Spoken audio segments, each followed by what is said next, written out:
Você sabe como funciona a distribuição de dividendos pelas empresas listadas na bolsa? Não? Então fica comigo até o fim desse vídeo que eu vou te contar tudo o que você precisa saber sobre os dividendos. Mas antes, não esquece, deixa seu joinha e se inscreve no canal, que isso ajuda a gente a atingir mais pessoas que possam estar interessadas nesse conteúdo. Beleza? Então vamos lá! Parte do lucro líquido das empresas listadas na bolsa devem ser distribuídos obrigatoriamente na forma de dividendos para os seus acionistas. Esses dividendos eles podem ser distribuídos na forma de dividendos mesmo ou então na forma de juros sobre capital próprio. A distribuição é obrigatória sempre no final de um exercício fiscal, mas a empresa pode escolher pagar esses dividendos de forma periódica, anualmente, semestralmente, trimestralmente, até mesmo mensalmente, como é o caso de alguns bancos e algumas outras empresas listadas. Então, se você tem interesse em um fluxo recorrente de dividendos, vale a pena procurar as empresas que pagam mensalmente ou então procurar empresas que pagam em intervalos diferentes, mas que caem a cada mês do ano. O mínimo que deve ser distribuído de dividendos é definido no Estatuto Social da empresa. E caso esse estatuto seja omisso, a Lei 6.404 define que o dividendo mínimo obrigatório é de 25%. Então, se a empresa tem definido lá no estatuto dela, ela pode distribuir até 1%, por exemplo, como era o caso da UOL, quando ela era listada na Bolsa, que era de 1% do lucro líquido. Mas, caso o estatuto seja omisso, no mínimo 25%, e na verdade a maioria das empresas na Bolsa, pelo menos as mais antigas, colocam 25%, né, já tem estabelecido, e as novas que vêm entrando tendem a seguir mais ou menos esse valor. Então, diferentemente dos Estados Unidos, por exemplo, aqui no Brasil as empresas têm que distribuir obrigatoriamente dividendos todo ano. A única razão para ela não distribuir dividendos é se ela for em assembleia e concordar que não pode distribuir dividendos por alguma razão, ou por algum problema financeiro, ou porque ela precisa fazer um investimento crítico para o negócio, né? Porque do lucro líquido da empresa, a empresa pode escolher pegar aquele lucro e reinvestir ele todo na empresa. Como tem uma parte que é obrigatória de ser distribuída, ela precisa deliberar se aquela parte pode ser deixada para depois e utilizar esse valor agora para pagar alguma dívida ou para fazer um investimento muito crítico para o negócio. E a gente tem alguns exemplos que eu vou dar no final para vocês de empresas que não utilizaram bem desse reinvestimento dos dividendos. Os dividendos aqui no Brasil são muito atrativos porque não incide sobre eles o imposto de renda. Então você recebe o dividendo na conta da sua corretora livre de imposto, né? Então isso é muito atrativo, coisa que não acontece em muitos países, aí, na verdade quase que a maioria dos países do mundo, né? Nos Estados Unidos mesmo tem tributação sobre os dividendos. Aqui no Brasil não, mas esse é um assunto que está sempre em alta, está sempre sendo discutido aí nas casas legislativas pelo Brasil. Então, assim, até agora, não tem imposto nos dividendos, mas pode ser que no futuro passe a ter. E aí está a grande diferença entre os dividendos e os juros sobre capital próprio. Nos juros sobre capital próprio incide 15% de imposto de renda, porque o juros sobre capital próprio é considerado uma despesa na empresa. Então, na DRE, o juros sobre capital próprio vem antes do cálculo de imposto de renda. Então a empresa distribui, mas retém 15% de imposto de renda na fonte. E daí vem um pouco da discussão de por que os dividendos não são tributados. Como os dividendos eles são retirados do lucro líquido da empresa, a empresa já pagou, num passo anterior, os impostos de renda e os impostos devidos. Então esse imposto já está pago e na hora que ela distribui os dividendos, se tivéssemos que pagar o imposto de renda novamente, a gente estaria sendo bitributado. Mas de novo, isso é muito controverso, gera muita discussão e você pode colocar a sua opinião aqui nos comentários para a gente discutir um pouco sobre isso também. Os dividendos, né, a distribuição de proventos possui algumas datas importantes. E algumas datas dessas geram um pouco de confusão na cabeça das pessoas e eu quero que essa confusão não aconteça com você, que você entenda de uma vez por todas tudo que envolve a distribuição dos proventos pela empresa.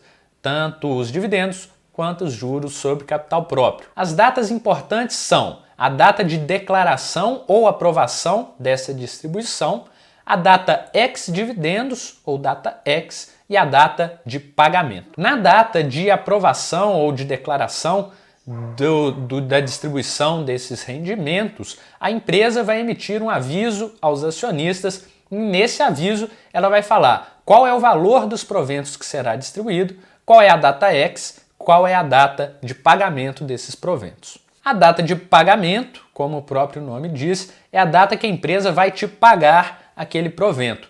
E nessa data, então, você vai receber na conta da sua corretora o valor correspondente ao seu provento, né? Que é o valor dele por ação, vezes a quantidade de ações que você tem. E aí um ponto importante, quanto mais ação você tem, mais você vai receber em dividendos. Já a data ex-dividendos é uma data importante e é a data que traz um pouco de confusão e as pessoas não entendem muito bem.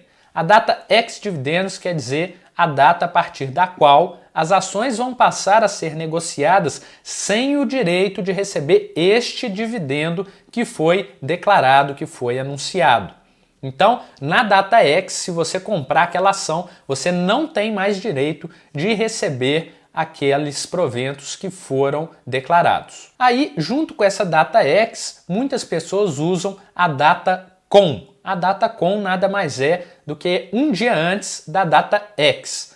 A data com quer dizer a data que você precisa estar de posse daquela ação para você poder receber os dividendos daquela ação. Então é a data com dividendos, né? É um dia antes da data ex. Se você tem essa ação até essa data, né, a data com, você tem o direito de receber os dividendos e a partir da data ex você não tem mais direito. Então, para que você possa entender claramente, é o seguinte: vamos supor que a data ex é dia 11 de fevereiro. Portanto, você precisa ter aquela ação na sua custódia até o dia 10 de fevereiro. Se você não tiver ação até o dia 10 de fevereiro, a partir do dia 11 de fevereiro, você não tem mais direito de receber aqueles dividendos declarados. Então, se você tem a ação no dia 10 e vende ela no dia 11, tá tudo tranquilo, você vai receber os dividendos. E quem comprou a ação de você no dia 11 não tem esse direito. Outro ponto muito importante sobre a data ex é que, como a partir da data ex aquela ação não tem mais direito de receber os dividendos, ela passa a ser negociada com desconto com relação ao fechamento do dia anterior. Por exemplo, se a ação estava valendo R$10 e foi distribuída R$1 por ação de dividendos, na data ex essa ação vai passar a ser negociada a R$9. Não vai ser exatamente isso, pode ser que seja, pode ser que não, mas ela tende a ser negociada mais barata porque, como os dividendos são retirados do caixa da empresa, a empresa passa a valer menos, então ela passa a ser negociada com desconto. Mas, para quem investe no longo prazo e para quem acompanha o mercado, sabe que esse efeito não é para sempre, né? Rapidamente as ações voltam ao curso normal de valorização porque a empresa ainda vai continuar com os seus fundamentos e com as suas perspectivas de longo prazo. Então, para você que investe no longo prazo, tranquilo. Agora, se você quer comprar a ação na data com e vender ela na data ex, pode ser que não seja uma boa ideia só para receber os proventos e ganhar também na valorização da cota, porque isso dificilmente vai acontecer de imediato. Passado alguns dias, a gente vê aí para algumas ações, tem pessoas que calculam aí a média de 15 a 19 dias para a ação voltar ao curso normal, mas isso varia de ação para ação, varia do que está acontecendo no mercado.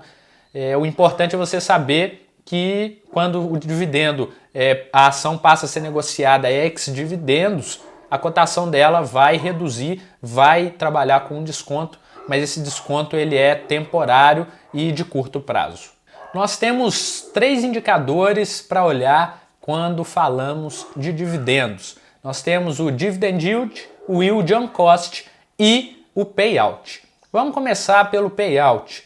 Payout é bastante simples. É o quanto do lucro líquido a empresa distribuiu de dividendos. É basicamente o valor que ela distribuiu de dividendos a partir do lucro líquido dela. Então esse valor tem que ser no mínimo que está em estatuto, salvas as exceções de assembleia, e o máximo pode ser o quanto a empresa quiser distribuir. Inclusive, esse payout pode ser acima de 100%, caso a empresa decida utilizar também as suas outras reservas de lucro por alguma razão, como dividendos. Depois nós podemos olhar para o dividend yield. É um dos indicadores mais utilizados aí no mercado, um dos mais famosos. Muitas pessoas utilizam o dividend yield como um filtro para escolher as suas ações, mas esse é um indicador que exige um pouco de cuidado. E aí vem as duas histórias que eu ia contar, que eu falei um pouco aí atrás no vídeo. O dividend yield nada mais é do que o rendimento dos dividendos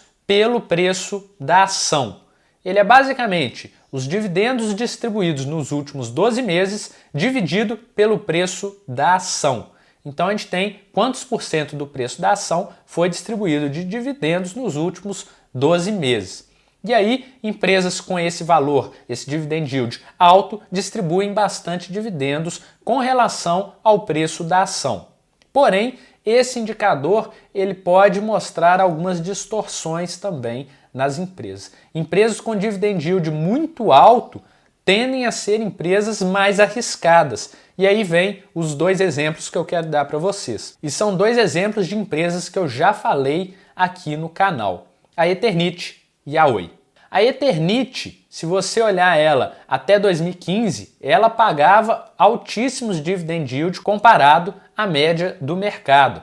Ela pagava dividend yield na faixa aí de 15 a 20%, um valor bastante expressivo. Porém, de 2015 para cá, nós já vimos a história. Se você não viu, não esquece de conferir o vídeo sobre a análise da Eternit. E aí, o que aconteceu? Uma pessoa que em 2015 olhou somente para o dividend yield da Eternit, comprou essa ação, esperando que ela fosse continuar a distribuir dividendos da mesma forma, não se deu bem, só perdeu dinheiro e perdeu muito dinheiro. O que a gente pode observar na Eternit é que aproximadamente desde 2012 até 2015 a empresa já não estava dando lucros crescentes, os lucros só estavam caindo, a dívida da empresa aumentando e ela continuou distribuindo a mesma quantidade de dividendos.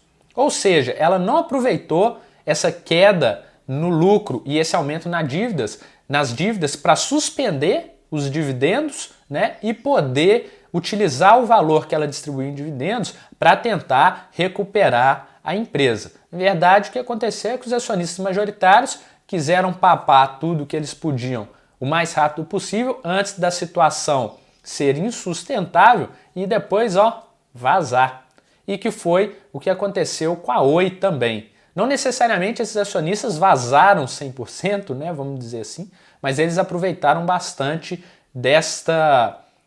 desse caixa gerado pela empresa, que é o que a gente pode ver com a Oi também.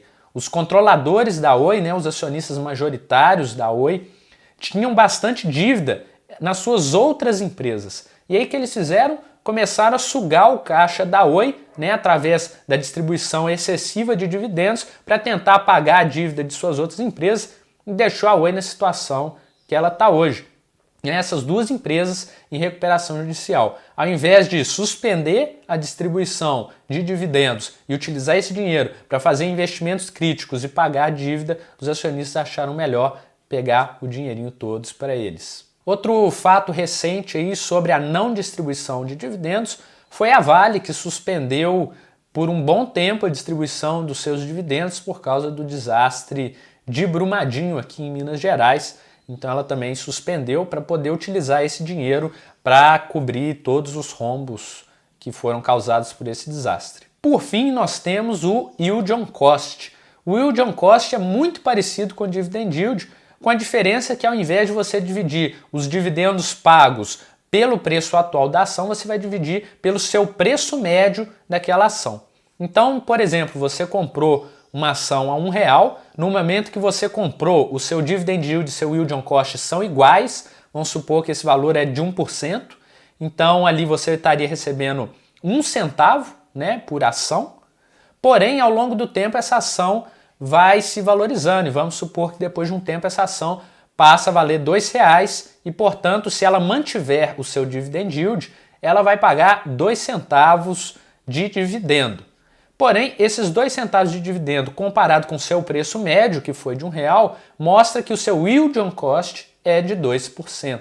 Então, o seu yield on cost cresceu ao longo do tempo e você analisar como está a evolução do seu yield on cost também é bastante importante quando você quer analisar o quão eficiente está sendo a distribuição de dividendos com relação ao quanto você pagou naquela ação. A gente pode ficar aqui o dia inteiro falando sobre dividendos, sobre empresas boas pagadoras de dividendo, e com certeza isso vai ser tema de vários outros vídeos aí para frente, mas você precisa entender que empresas boas pagadoras de dividendos geralmente são empresas que têm um menor risco, tem também uma menor volatilidade ao longo do tempo e tendem, na maior parte das vezes, render mais do que aquelas ações, valorizar mais do que aquelas ações que não distribuem dividendos de forma consistente. É importante também você entender que o dividend yield e os dividendos